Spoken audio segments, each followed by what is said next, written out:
ইয়াৰ পৰিৱেশ দেখিছোঁ মাজুলী ৰাইজে কাণ হাত দাঙি আছে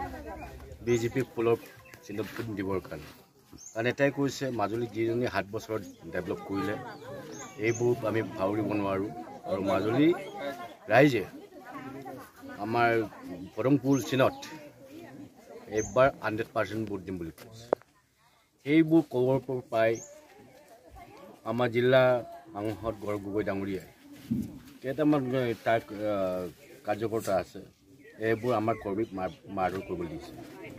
কালি আৰু এটা ঘটনা হ'ল আমাক পৰচুনৱালত তাতো আমাৰ ল'ৰা এজনক দুজনক মাৰপিট কৰি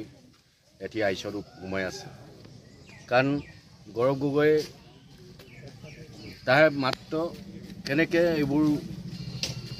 মাৰপিট কৰিবলৈ দিব পাৰি এইটোকে এতিয়া ইংৰাজী শিকাইছে আপোনালোকে সুধিছোঁ কোনটো ইলেকশ্যনত আমাৰ ইয়াত মাৰপিট হৈছিল সেই গৌৰৱ গগৈ কালপিতটো অহাৰ পিছত এই সৃষ্টিটো আৰম্ভ কৰিছে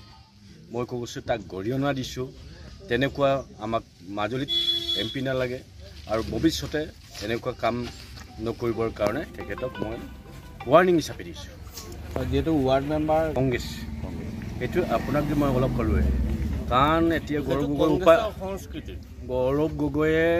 উপায় নাপায় ইহঁতৰ কৰ্মীবিলাকক লগাই দিছে কেনেকৈ আমাৰ